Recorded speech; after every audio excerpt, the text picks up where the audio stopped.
Hello, मैं रेखा डागर आप लोगों का स्वागत करती हूँ अपने चैनल में। ये आज हम इनके बालों में हेयर स्पा करने वाले हैं। इनको बहुत ज़्यादा डैंड्रफ है, जैसा कि आप वीडियो में देख रहे होंगे। देखो, उनको बहुत डैंड्रफ हो रखा है और बाल भी इनके काफ़ी फ्रीजी फ्रीजी से हो रखे हैं।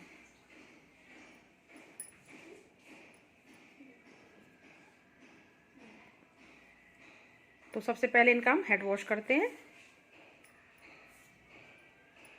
हेड वॉश करने के लिए हम ये हेयर स्पा जो शैम्पू वो यूज़ कर रहे हैं।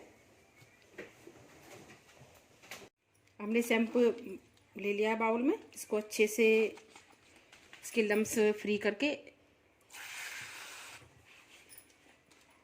इसको पानी में अच्छे से मेल्ट कर देंगे। पहले सर्दियों में मोस्टली सभी को डैंड्रफ हो जाता है, उसके लिए आपको डैंड्रफ वाला हेयर स्पा लेना ज़रूरी हो जाता है।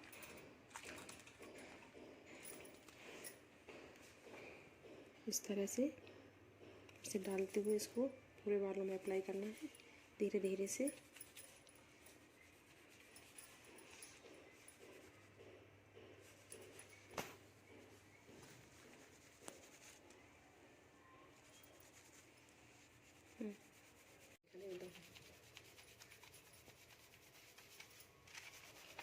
इस तरह से देखिए पूरा जो शैम्पू अच्छे से लगाना, क्योंकि इनको डैंड्रफ बहुत था बालों में।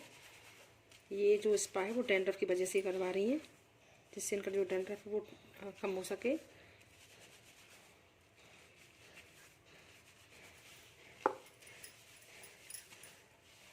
बहुत अच्छे से शैम्पू करना है हमें।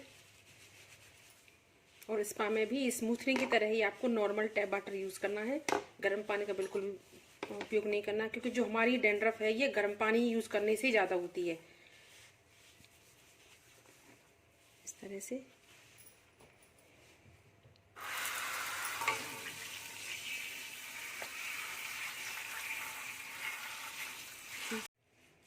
अब हमारे जो हेयर वॉश हो चुके हैं, अब इनमें हम ड्रायर करेंगे। हेयर स्पा में हमें बालों को ओनली 30% सुखाना होता है, 70% बाल गीले रखने होते हैं। देखो उनका बाल किस तरह से इनका हेयर फॉल हो रहा है। देखिए देखिए किस तरह से इनका हेयर फॉल हो रहा है। इनको बहुत प्रॉब्लम्स हैं बालों में, हेयर फॉल भी है, डैंड्रफ भी है। तो इनके जो हेयर स्पा में हम एम्पूल्स यूज़ करेंगे, वो कैसे यूज़ करते हैं मैं आपको आगे वीडियो में बताने वाली हूँ। देखिए कितने बार इनके।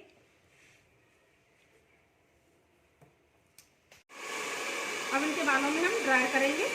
हमें बालों में सिर्फ 30% ड्राई करना है। उसके बाद इनके बालों में हम स्पा क्रीम में अप्लाई करेंगे। यहाँ हम लोरियल का स्पा यूज़ कर रहे हैं, देख सकते हैं आप। इसे हम एक बॉल में निकालेंगे, बालों की लेंथ को ध्यान में रखते हुए कि कितनी क्रीम चाहिए हमें, क्योंकि हमें इसमें जो एम्पूल्स है वो भी मिलाना है। देखिए ये क्रीम निकाली है हमने, अब इसमें हम एम्पूल्स मिलाएंगे। ये हेयर स्पा एम्पूल यूज़ करने वाले इसमें ये हाइड्रेटिंग बूस्टर होता है, और जो डैंड्रफ वाले बाल हैं उनमें ये काफ़ी अच्छा असर दिखाता है। अब इसमें हम इसको मिक्स कर लेंगे। पूरी एक बोतल हमें इसे मिक्स कर लेनी है। इस तरह से इसको बहुत अच्छे से इसको इसमें मिक्स कर लेना है। अब हम स्पा क्रीम अप्लाई करेंगे। इसे बिल्कुल उसी तरह अप्लाई करना जिस तरह से हम स्मूथनिंग क्रीम अप्लाई करते हैं, और उसी तरह से उसको मल्सीफाई करना। देखो इस तरह से, इस तरह से इसको अच्छे से मल्सीफाई कर लेना बालों में। अगर ये स्कैल्प पे लग जाए तो कोई डर नहीं होता, क्योंकि इसकी हमें स्कैल्प में मसाज भी देनी होती है। और इनको तो डैंड्रफ है तो इनको तो अच्छे से मसाज देनी है हमें। इस तरह से आपको पतली पतली लेयर लेते हुए मसाज करनी है बालों की। इस तरह से देखिए, इस तरह से। हमारी लास्ट लेयर है। हमारी स्पा क्रीम कंप्लीट हो चुकी है। 15 मिनट तक हमें ये क्रीम कंप्लीट तरीके से लगा देनी है बालों में।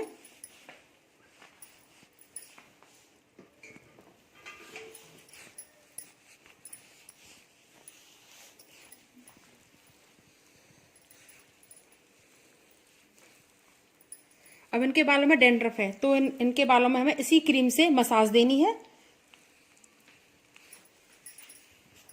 अब इनके बालों में मसाज करेंगे इस तरह से, बिल्कुल राउंड राउंड मसाज करनी है। मसाज इस तरह से करनी है कि इनके बाल भी ना खिंचें। मसाज करने का तरीका सबका अलग अलग होता है। थोड़ी थोड़ी क्रीम हाथ में लेते हुए मसाज करनी है हमें, इस तरह से राउंड राउंड घुमाते हुए। इससे जो उनकी स्कैल्प में जो डैंड्रफ जमी होगी वो बाहर निकल जाएगी। इस तरह से देखिए, इस तरह से हाथ में क्रीम लेते हुए अंदर की तरफ हाथ घुमाते हुए इस तरह से मसाज करनी है। ऊपर से लेते हुए हाथ को नीचे गर्दन तक लेके आना इस तरह से। इसी तरह से हमें दूसरी तरफ करना है, राउंड राउंड घुमाते हुए हाथों को और नीचे की तरफ लेते हुए आना इस तरह से। पर ध्यान रहे कि कस्टमर के जो है वो बाल ना खींचें। इस तरह से ये हमारी फर्स्ट राउंड वाली मसाज होती है। दूसरे हम दोनों बालों को इस तरह से आपस में क्रॉस करते हुए इस तरह से करेंगे।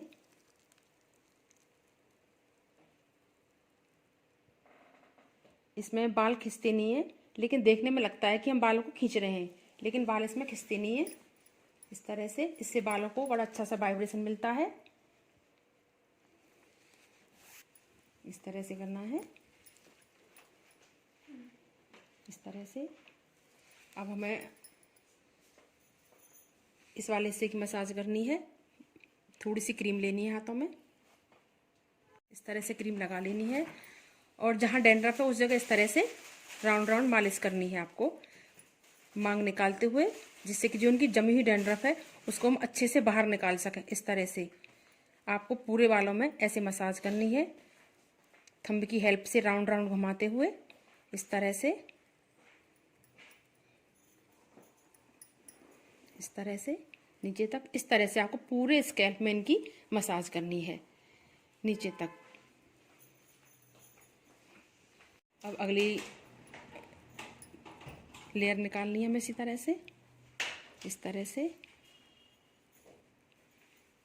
इसमें बाल भी नहीं उलझते और ना ही बाल खिंचते हैं और कस्टमर को बड़ा अच्छा लगता है। इस तरह से करते हैं जब रिलैक्स फील करता है वो।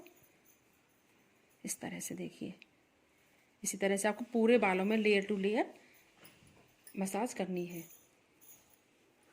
अब जो हमारी वो मसाज थी, जो बताया था मैंने आपको लेयर निकालते हुए करनी, वो कंप्लीट हो चुकी है। अब हम इस तरह से अपने पोर की हेल्प से मसाज करेंगे इस तरह से। इससे जो हमारी जो डैंड्रफ होती है बालों में वो काफ़ी हद तक बाहर आ जाती है। इस तरह से देखो, वो अपनी जगह छोड़ देती है स्कैल्प से। इस तरह से नोचिंग सी करते हुए आपको ये स्टेप करनी है। स्टेप करने का तरीका सबका अलग अलग होता है। मैं डैंड्रफ की जो स्टेप्स हैं वो यही वाली करती हूँ इस तरह से, और मोस्टली डैंड्रफ इस वाले एरिया में ज़्यादा होता है तो ये स्टेप हमें इस वाले एरिया में ज़्यादा करनी होती है। इस तरह से देखिए,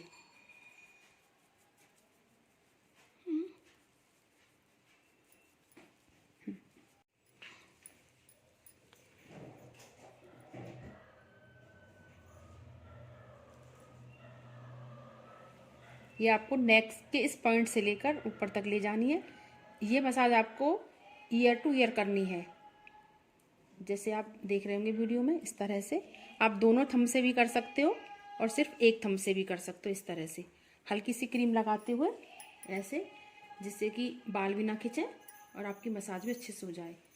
हल्का सा से घुमाओ इस तरह से, देखिए इस तरह से। इस तरह से दोनों हाथों से भी कर सकते हैं आप, दोनों थंब से इस तरह से, ऐसे। इस तरह से आपको वापस उसी पॉइंट पर आना है। इसे हम सर्वाइकल पॉइंट भी कहते हैं। इससे अगर किसी को सर्वाइकल होती है तो उसमें काफ़ी रिलीफ मिलता है। इस तरह से इस पॉइंट से लेते हुए फिर हमें दूसरे कान तक जाना है। इस तरह से स्टेप करते हुए गर्दन घुमाइए इस तरह से। ये स्टेप हमें ईयर टू ईयर करनी है, कम से कम 2 से 3 बार इस तरह से। इससे काफ़ी रिलैक्स मिलता है। ये स्टेप सिर्फ हम रिलैक्स के लिए करते हैं, जिससे हमारे कस्टमर को पैम्पर्ड फील हो, वो रिलैक्स करे। इस तरह से अब इस तरह से हम सारे बालों को लेते हुए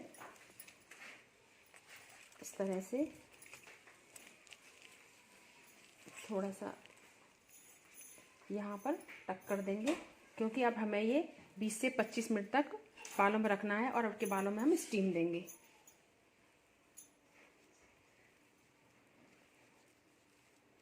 इस तरह से। अगर किसी को स्टीम की नीड ना हो तो आप उसको शावर कैप भी पहना कर रख सकते हैं 20 से 25 मिनट। लेकिन इनके बालों में डैंड्रफ ज़्यादा है तो तो उनको जो स्टीम है उसकी नीड है, अब उनको स्टीम देंगे। अब हम इनके बालों को स्टीम दे रहे हैं। ये मैंने बड़ा वाला स्टीमर यूज़ किया है, इसमें छोटा स्टीमर आता है वो भी यूज़ कर सकते हैं आप लोग।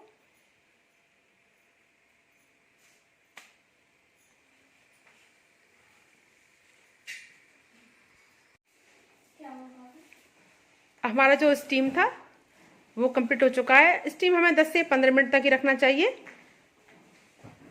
अब इनके हम हेयर वॉश करेंगे। अब हम इनका हेड वॉश कर रहे हैं। हेड वॉश करने में हमें बिल्कुल नॉर्मल टेप वाटर यूज़ करना है। बिल्कुल धीरे धीरे से स्पा क्रीम को बाहर निकालना है हमें।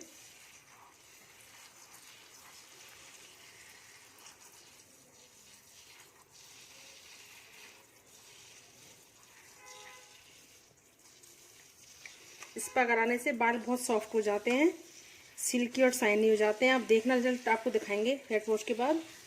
हेड वॉश करने के बाद इनके बालों में हम ब्लो ड्राई करेंगे।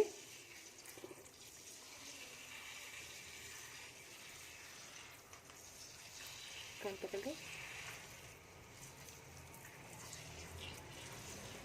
आप कस्टमर के पैर जो कान होते हैं उनमें उंगली डालने के लिए बोली, जिससे कि उनमें अंदर पानी ना जाए। कई बार पानी चला जाता है कानों के अंदर।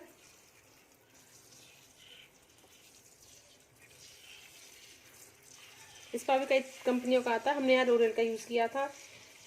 मैट्रिक्स का भी आता है और भी बहुत सारी कंपनी है, वो आप कोई सी भी कंपनी यूज़ कर सकते हैं।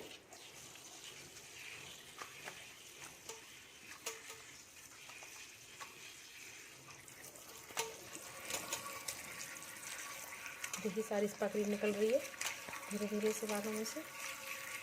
और जो हेयर फॉल, पहले जो हेयर फॉल हो रहा था वो हेयर फॉल भी नहीं हो रहा है, इनको बहुत कम बाल निकल रहे हैं।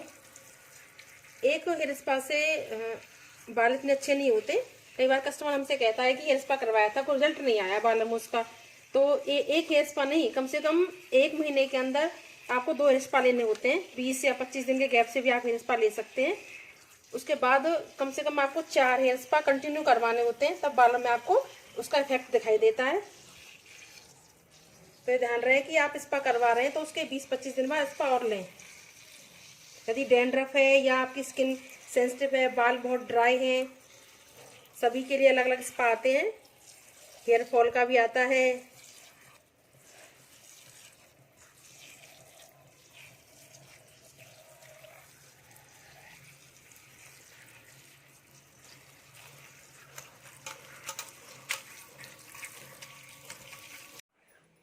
तो देखिए ये हमारे स्पा के बाद का रिजल्ट है। और उनके बालों में जो डैंड्रफ दिख रहा था, देखिए देखिए ये हमारे स्पा के बाद का रिजल्ट है। बाल बहुत सॉफ्ट और सिल्की शाइनी हो जाते हैं। देखिए